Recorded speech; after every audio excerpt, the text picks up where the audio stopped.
Hello, I'm Dr. Sri Banerjee, core faculty for the College of Health Sciences and Public Policy at Walden University, and I'm going to be going over in this video a little bit about each virus that exists. So one that I'm going to start off with is West Nile virus. Now everybody's familiar with this virus, so I'm not going to go over this. It's mosquito virus mainly, and so it has a host in the middle. Just looking at this quickly, the largest proportion of individuals are people living in California. Second is Arizona, of course. Colorado, it has quite a bit of green over here. So the four corner states, there's known to be quite a few vector-borne diseases. There are other places, of course, with which are less unlikely, but West Nile virus is one of the largest vector-borne disease out there, and unfortunately humans can catch it. The next one that we're going to be looking at is not very common whatsoever, and that is the St. Louis encephalopathy. So if you do get it, this is very dire and serious side effects, but fortunately not many people do get it. Actually, some, just for completeness, some from Arizona, and then some in the middle of California, so San Francisco and other areas. And so there's only been 1 or 2 cases cited in some of these areas.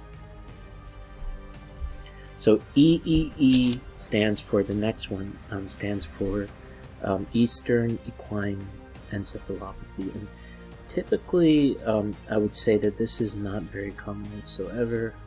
However, the host might, actually, the initial states, of course, the host, in veterinary cases, they have found it. So this is to be cautious about equine encephalopathy. Again, those are quite rare. So the next one, of course, one over East Equine Encephalopathy, and then the next one is I'm going to go over is Powassan virus disease, and this is by ticks. And I'll skip over these and go over Powassan.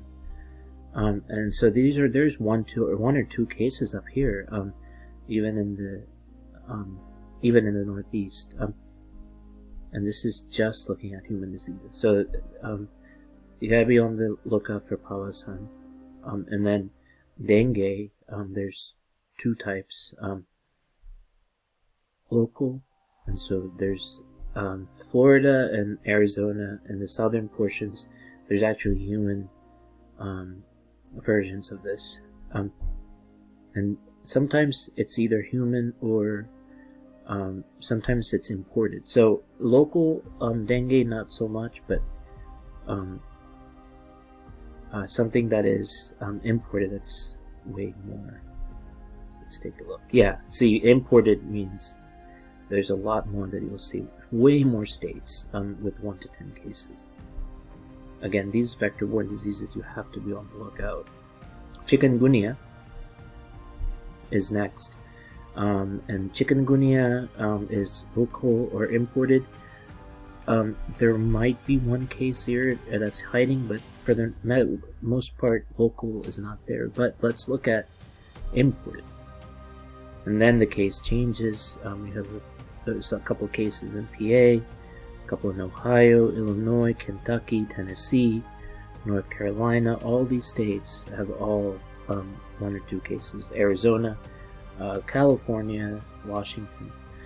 So these are all places that have existing cases when we're talking about imported. Zika locally doesn't really exist, but when you're talking about imported, Zika is in quite a few places. Well, 3 places. Actually 4 if we count New York City. And then, yeah, so there's small cases, not too many. So if we look at total disease cases, it's going to be quite a few. So this is just looking at each of the individuals. Now, some of the cases, for instance, we can kind of talk about some of the human cases that are taking place. So some of the human cases, 1 to 10, there's in Wisconsin, and then some of the areas like in here, Massachusetts, probably in Boston. It's hard to tell from here.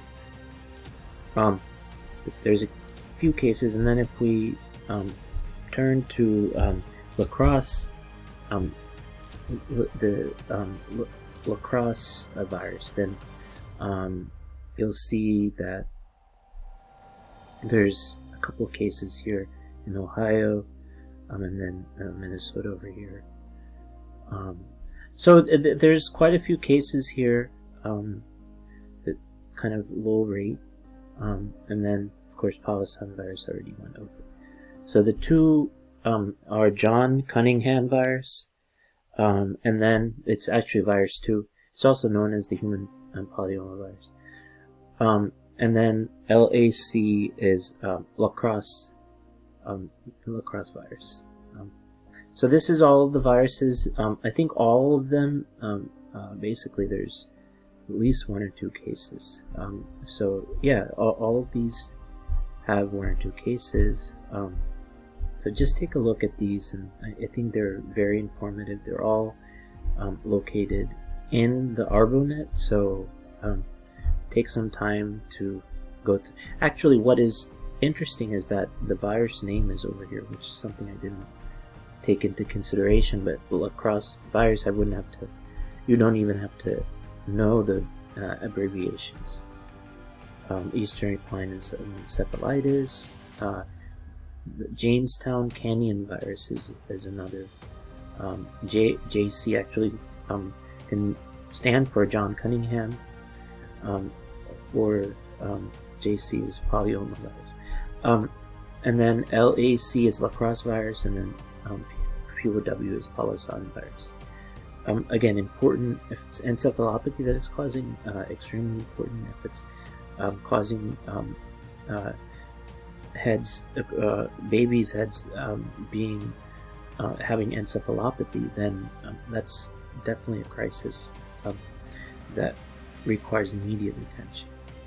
So that sums up everything, all the viruses that are taking place within the United States, and I think if you draw these maps out, then you'll be able to understand and better grasp Arbonet. Thank you for listening.